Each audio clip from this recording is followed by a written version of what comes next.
Okay, that's what Talk makes to me my for 10 radio the minutes, best. 'cause I got a car Meantime, waiting. Lee Shapiro is right here, so it's great to see you, Lee, because it wouldn't be the same without you. And not only that, doing a live show like this moves very quickly, and you never know where it can go. But that's okay that you took your time to come down here and be part of the I'm show tonight. thrilled. I'm really thrilled that you're here. I'm thrilled to be a part of it, and I know a lot of these people. Some of them are old friends, and I have a quick Shirelle story. Of course. I Please. was, as you know, I was touring with Frankie as one of the Four Seasons all through the 70s. And early on, we played a state fair, and the Shirelles were on the show, and their music got lost, and the music director got lost. Neither of them made the show. And I was in the trailer, and Frankie was in there with me, and Shirley came in and said, what are we going to do? Can I borrow your piano player? Well, she didn't know that the piano player was being billed as one of the Four Seasons. It would have, you don't have Ringo sit in with another group or whatever. But I said, Frankie, you got to let me do it. I love the Shirelles. Mm-hmm. And they set the piano up facing backwards, and I put a hat on, and I played their show. And of course, who doesn't know the Shirelles book? I didn't need the music. And I played the Shirelle shows, and they gave me $100. Oh, that is fantastic. Did you? How many of these? Besides, when did you first meet Frankie Valli? Well, it's really interesting. When I was 18 years old, I was in Garfield, New Jersey, playing in a big band. Unbeknownst to me, the drummer in the band was Joey Cass, who was Frankie Valli's drummer in the early days. I didn't know he was with Frankie, and I always liked the music as a boy, but I didn't, I was listening to jazz and big band. And the road manager at the time was Richard Natoli, Duke, who I'm still in touch with. And I believe he's 84 this year, God bless him. And he heard me, and I got a phone call from Joe Long, who's 84, God bless him. And he called me and said, we want you to come down. Our guys saw you, and what we're looking for is someone to replace Gaudio and Colello in one shot.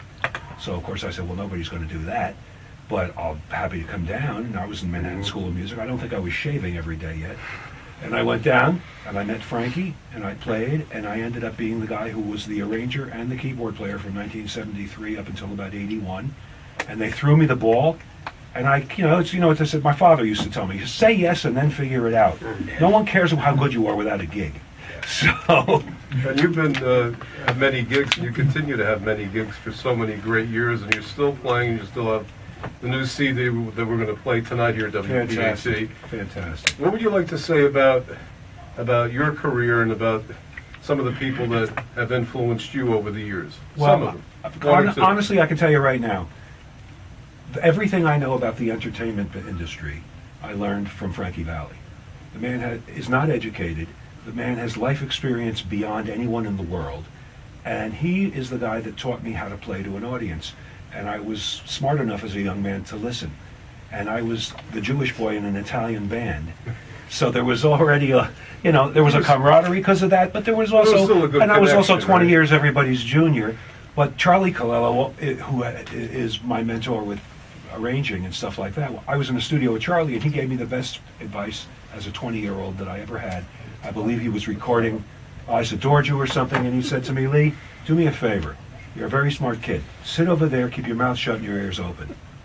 And it sounds harsh, but I did, and I absorbed people like, oh my goodness, some of the best, Manny Green and Romeo Penquie. I'm naming studio musicians from the day that are legendary on every record that you can think of, going back as far as to Sinatra.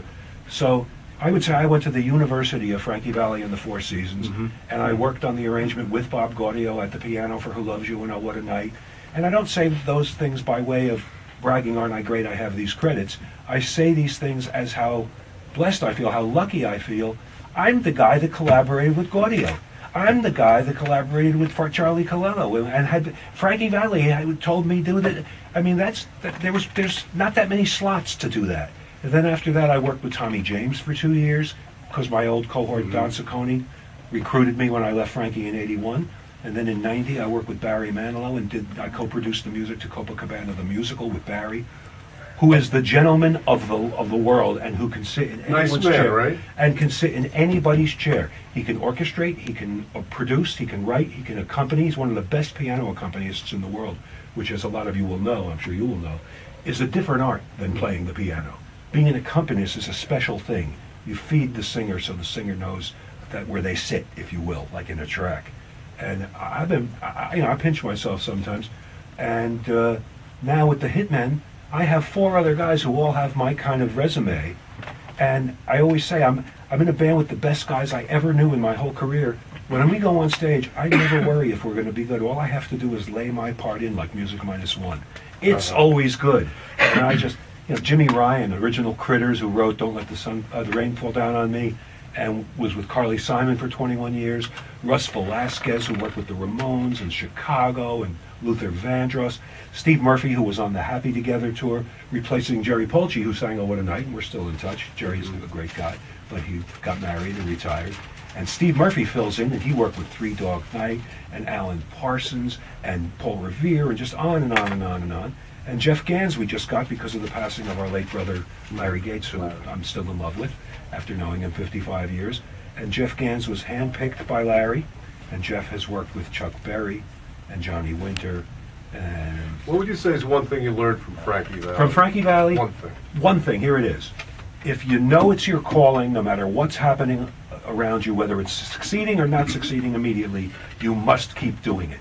Stay with the thing you're best at. That's what he told me. And he puts his money where his mouth is, because he's been $2 million. Anybody who's seen Jersey Boys, I lived it with him telling me the story before there was a show. But I joined him. He was $4 million in debt. When I joined Frankie Valli, he was on a retainer from his own company for $600 a week, Frankie Valli. And he worked and worked and worked, and Gaudio produced and produced. And I learned so much more than just how to play Sherry or Big Girls Don't Cry. I learned the ethic of the old school music business. You keep pushing because you believe in it in your heart. You have to do it. You got that passion, you have that drive. I said to Frankie, You don't give up. absolutely, and that comes from Frankie. And I said to him, Frank, I got to ask you a question. You're a young man. You're singing in Newark. Nobody comes in to see you. Nobody gives you a break. Are you still in